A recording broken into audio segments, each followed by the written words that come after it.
Hi guys, and welcome to another vlog. In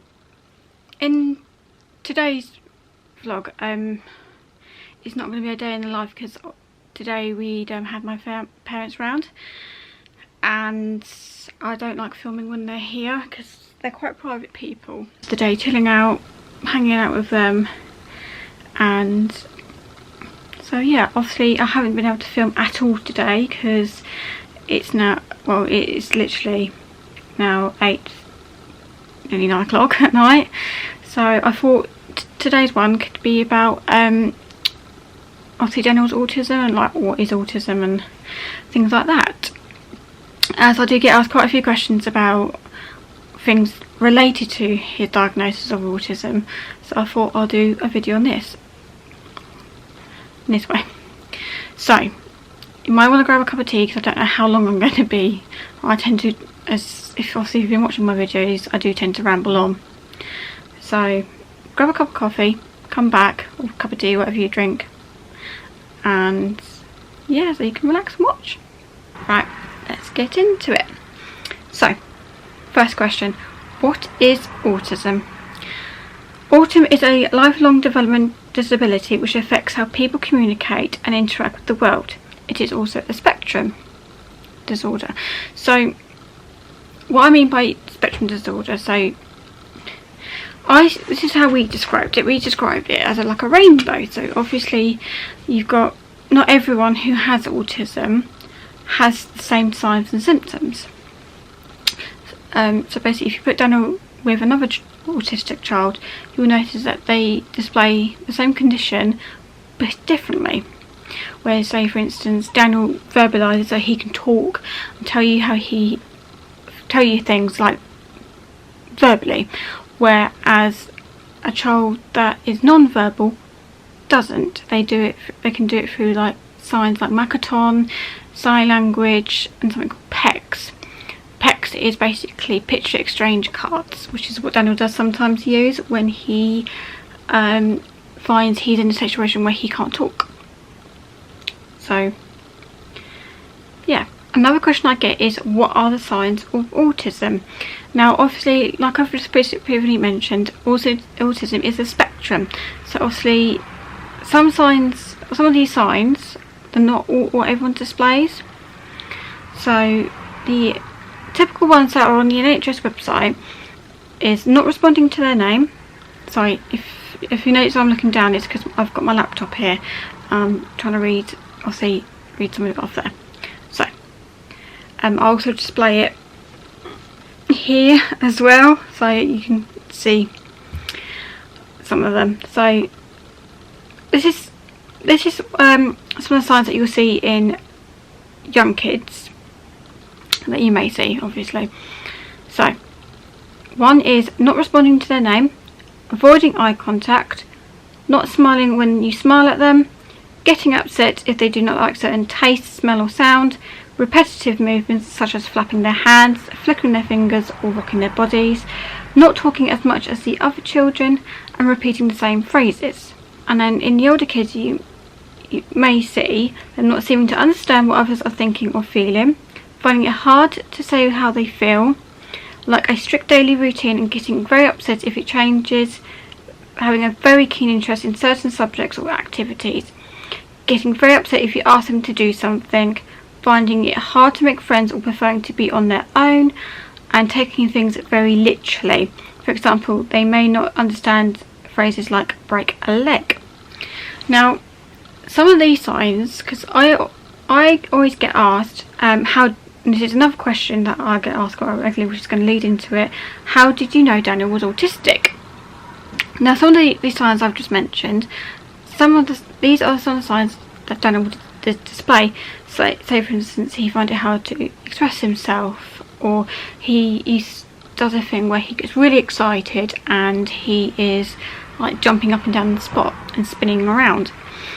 That is known as stimming, which is basically, I think it's like when he gets so excited, that's how he displays it.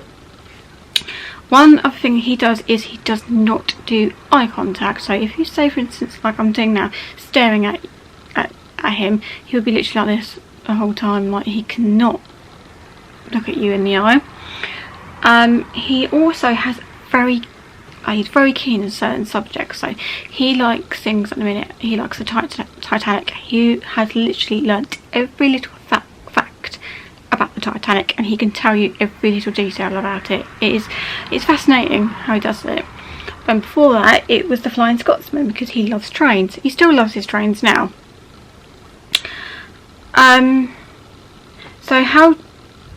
So going into the next question, how did we know Daniel was autistic?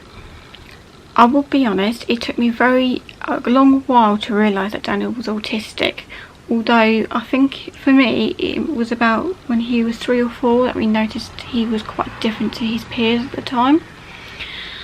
When we went for the appointment for his diagnosis, we were asked what was he like as a baby / toddler. And I had said to the consultant that I noticed Daniel had, when he used to tantrum, it wasn't what I would describe a normal tantrum, where the child would be literally on the floor screaming, kicking, I don't want this, I want this, I want that. Daniel never did that. He literally just flopped on the floor, and that was it. He would lay there and he would just be silent. And I was actually told that's the first sign. For Daniel, that was one of his first signs. I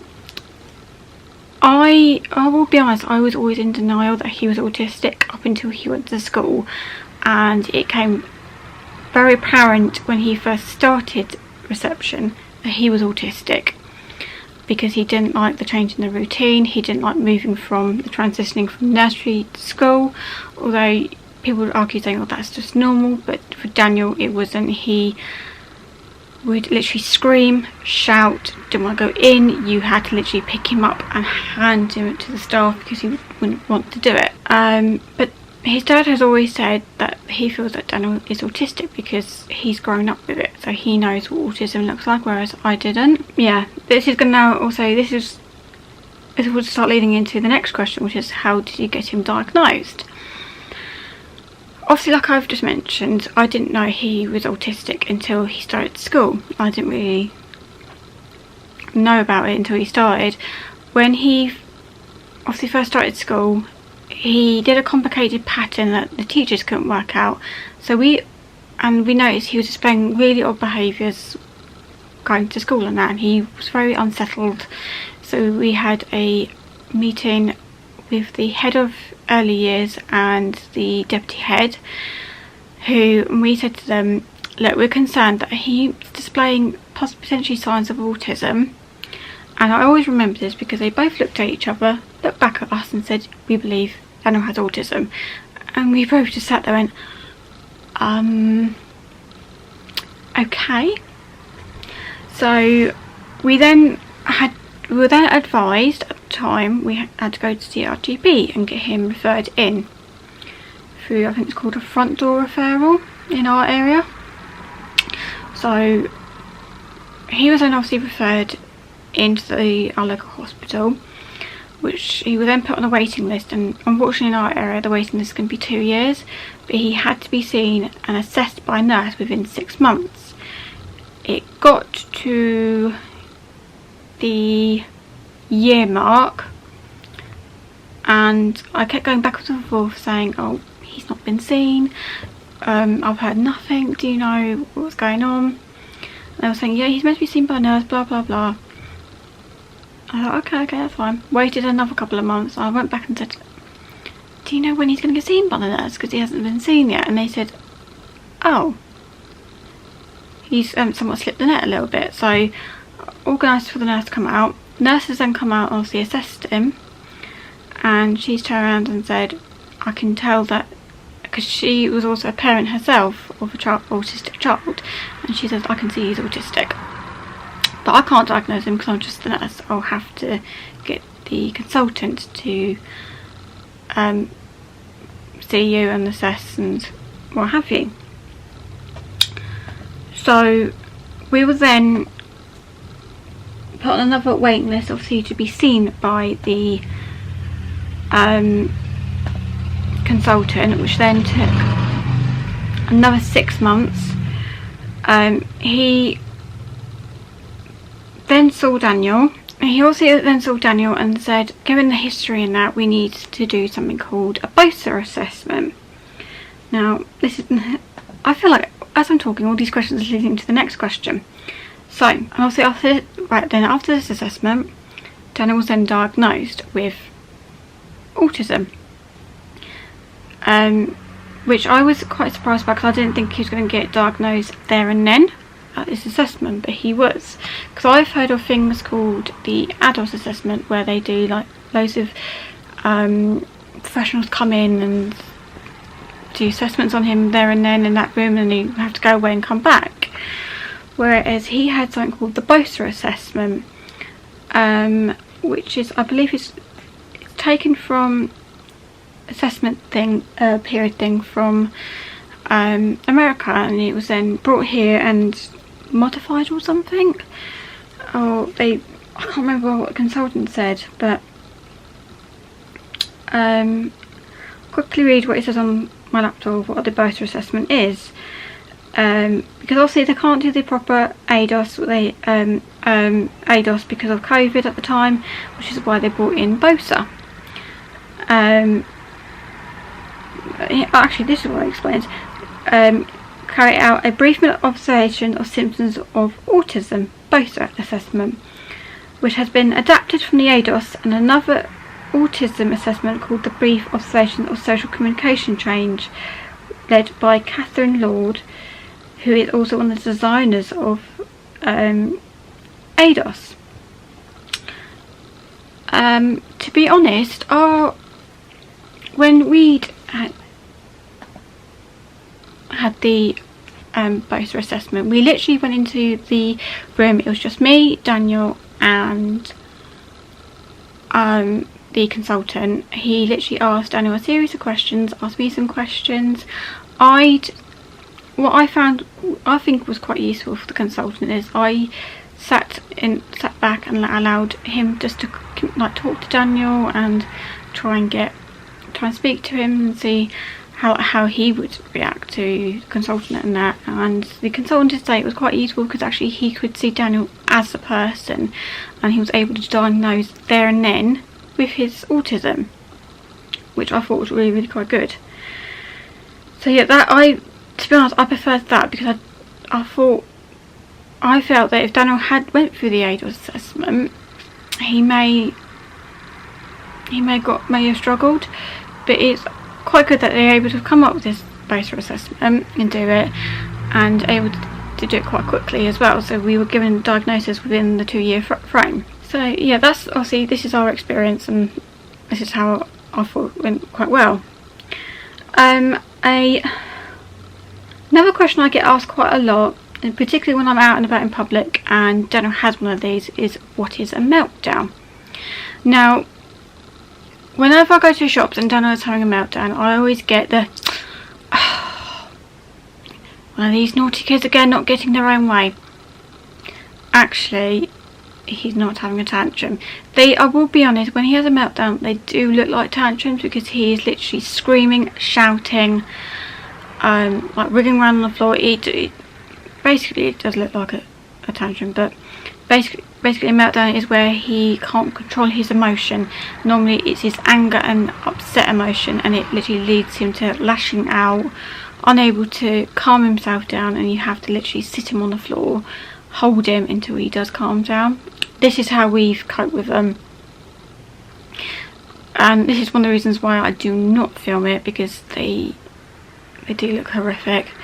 They're not very nice to watch either, and I don't feel it's in his best interest and everyone else to watch it either. So I do not film those. I do not want people asking me, can you film a meltdown, to see what it looks like, because I'm not going to do it. It's going to be straightforward no. And last question I get asked is, and it's also by some parents who are going through the autism process, is there any support out there? Yes, there is. The support I tend to get is from local groups. And I will leave some of the links down below as well. I find Facebook groups have been quite helpful. There is one group that I I'm in, and it's run by a lovely lady called Siobhan, I think that's how you pronounce it. She funded it. She founded it after obviously her going through the diagnosis of her child and wanting to talk to other parents who were going through something similar. So you also got your local support groups, you've got online support groups, also you've got the support from obviously the hospital team, and there's charities out there as well. If your child's in school or nursery, they can support you as well. And also you can get funding, I think, through council for some things. There's also, if you need something else that I found useful, is if you currently claim DLA as a result of your child's autism, you can go to and get some grants from places like the Family Fund. One thing I did find useful before COVID was the Sunflower Landlords, because on Daniel's we used to have a card that says I have autism. Unfortunately, we don't tend to use his sunflowers as much as now, because I'm trying to get him a landlord that says on it I have autism, because people just, I do get the odd people going up to me saying, why is he wearing a face mask exemption landlord, and he's under the age of 11. He's wearing it because he has a hidden disability. It's not the other thing, but I'm not getting into that because that's a whole new other thing. So yeah, I hope this video has been quite helpful. I'm going to stop rambling on now. If there's any other questions, like if you'd like me to do more of these sort of videos, please do comment down below, and I am more than happy to do things like this. Or if you've got any other questions about autism, please just drop a comment, and I'll try and get back to you guys. So yeah, I shall end the vlog there, and I shall see you in another one.